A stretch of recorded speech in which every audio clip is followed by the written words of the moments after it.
Welcome to Taking Care of Business on Koerner Radio, News Talk, 1180 for the best in Saturday Talk Radio at 1 o'clock. And now we're on 1230 KGEO at 10 o'clock on Saturday. And now for the best in Wednesday Talk Radio on 1410 KERI at 1 o'clock. You look like you were going to say something. Well, we're syndicated here in Bakersfield. Bakersfield today and tomorrow Shafter. We're and in Kern County syndication. Delano and then the world. Your host is Clay Koerner and I'm Marty Pay. And behind the big board is the producer's producer, Greg Held.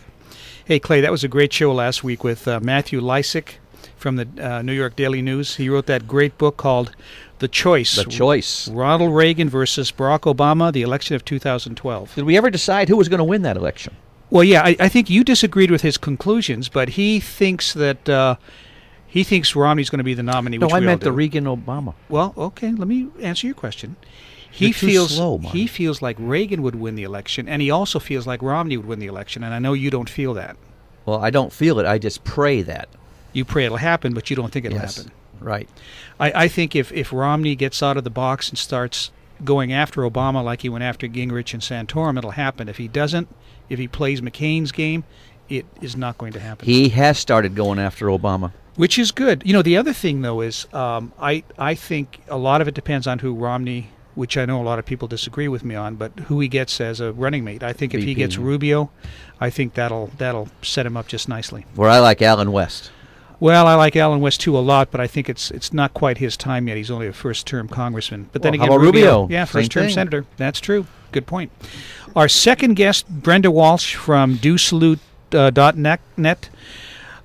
She was on to talk about her petition to free our one POW in Afghanistan, Sergeant Bo Bergdahl. He's been there for 3 years in Afghanistan. We've got to get this poor guy out. And right now they have over 75,000 signatures. You can go to DoSalute.net and pick up that petition, or give us a call, or check our website. We'll be more than happy to get you those petitions. We're going to see if we can get them over 100,000 as soon as possible. You know what's interesting is we talked to them about a month ago when they had 50,000 signatures, and the next time we talked to her, she's got 74,000. So after last week, she's going to get 100 real quick. Just because she's been on our show? Just because she's been on the Clay and Marty show. I'll tell you what, that's usually the way it works. The power of radio. Yes. Next week, we've got a guest who's always been on my short list of people I wanted to get, and I have to thank you for this because you're the one that gave me his phone number. We're going to interview Stephen Moore from the Wall Street Journal. Now, Steve Moore is the guy who predicted the real estate crash about 10 years ago. I remember reading a New York Times article he did, and I thought, God, if this guy's right, we're all going to be upside down, and he was right on. He's also a regular on Fox News. He's a commentator for them. That should be a really, really good interview. And then in the second half, we're going to have Lily Marsh from the Honor Flight. Do you know about the Honor Flight, Clay? I don't think so. Oh, I do know a little bit about it, yes. Yeah, they take World War II veterans, and they send them back to Washington, D.C. to see that World War II memorial. Right. So, you know, people that are younger than you, they're sending back to Washington. Why are they younger than me? Well, you're about what? You're about World War II age, aren't you? About that. Pretty close.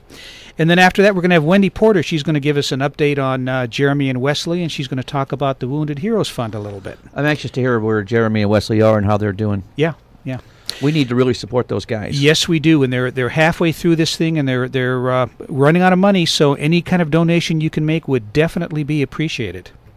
Now, we had a little change in schedule this morning. Our first guest was going to be Senator Orrin Hatch to talk about Obamacare, but he had a scheduling change and had to bow out. We're going to have him on next month. So our second guest to talk about Obamacare is a frequent guest of the program who we love to have on, the expert on Obamacare, Sally Pipes from the Pacific Research Institute. So she'll be on in a few minutes. Sally's president of the Pacific Research yes, she Institute is. in San Francisco. In San Francisco, yeah. A conservative bastion in San Francisco. And she's written 2 books already on Obamacare. The Truth About Obamacare. What's the second book? The Pipes Plan. The Pipes Plan. 10 Ways to Defeat Obamacare. Yes, which is a dynamite book. I know of 9 ways to defeat Obamacare. 9 ways? Yeah, it's called Supreme Court. Well, I already gave you my prediction. It's going to be 5-4 against Obamacare. And I'm willing to bet on that. Well, the question is it going to throw out the whole bill or just the mandate? Well, I think the whole thing collapses if the mandate goes down. We can only hope so. And when you think about some of the things that are in there, like the 3.8% tax if you sell your house, that people aren't even aware of. Oh, yeah. Yeah, well, there's a lot of surprises in that yes, thing. They're kind of writing it as they go along. Like Nancy said, We have to pass it so we can find out what's in it. You don't like Nancy Pelosi? I think she's a wonderful woman, and she ought to stay at home and become a homemaker. No comment.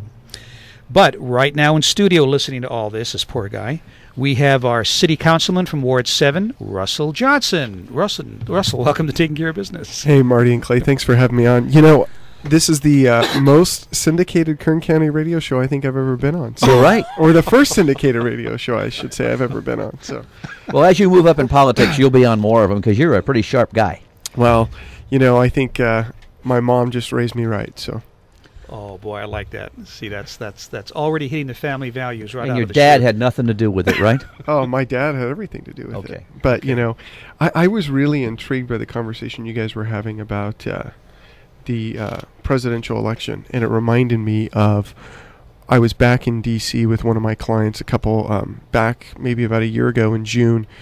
And Paul Cook with the Cook Report said, it really doesn't matter who the Republican nominee is.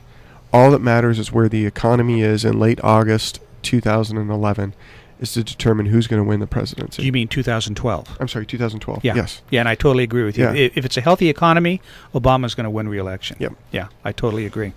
Clay, do you agree with that assessment? I think he's going to win anyway, unfortunately.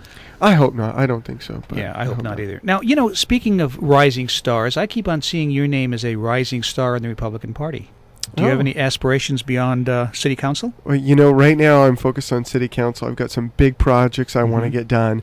There's been some movement on some of those, but really my goal is to try to make the community better. And some exciting news has happened with one of those major priorities. And if you'd like, I'd love to share it with you today and break it with you if you'd love to hear about it. Well, let me reintroduce who you are, and then you can break this breaking Perfect. news story here on the Clay and Marty Taking Care of Business show. Kern County syndicated radio show. Yes, our in-studio guest from Ward 7 is City Councilman Russell Johnson. And Russell, what's the breaking news? Well, part of, as you become a city councilman, I've been there for about a year and a half now, just under a year and a half. You begin to develop what are the real big priorities, what's the real big impact you can leave on the area. And to me, the biggest impact I could leave would be to make sure that we get the Hosking Road interchange. So about a year ago, we developed what are called the Council Goals and Objectives document, and I put that project into the Council Goals and Objectives document. And this is all kind of inside baseball stuff, but it's really significant because it's all about building upon the pieces and working through the process. So because that became a priority, all of a sudden the city started moving in the direction to get that project done. And a Hosking Road interchange at the 99 freeway is significant for lots of different reasons. First, let's talk about some of the developments that have been talked about on that South H corridor, south of Panama, north of Taft Highway. Kaiser has some dirt. There was rumor that Bass Pro was going to go in. Not even rumor. As a matter of fact, they were through the EIR process. I voted on it when I was on the Planning Commission before I was a city councilman. Don't they own the land? No, it's owned by John Giamara. Oh, okay. So they were going through this whole process, and then they stopped when the housing market crashed. So when the economy took a downturn, Bass Pro kind of fizzled away. However, one of the big problems in today's market is that the Panama interchange on the 99 is backed up. Right. And going home on not even just a Friday night, but like a Tuesday night or a Monday night, that Panama exit as you're heading southbound on 99 just backs up. And no one's traffic studies will work unless you have an interchange at Hosking Road. So the Hosking Road interchange is significant because it opens up that whole South H corridor, south of Panama, north of Taft Highway to development.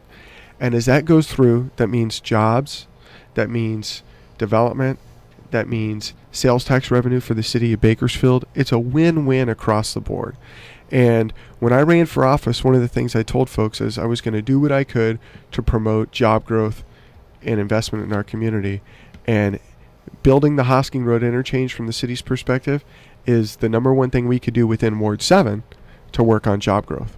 You know, I totally agree with you because I used to have a house in Seasons Track, which is behind Costco there. Yeah. And every Friday I remember going home and having that Panama off-ramp. It's murder. I'd either go to Taft or go to White Lane just to avoid that whole interchange. Taft seems like a long way around, Marty. the Taft off-ramp. Oh, yeah. Yes. Well, I live on Hosking and Weibel, and I go to Taft as well sometimes, Sure. Taft Highway to exit. Sure.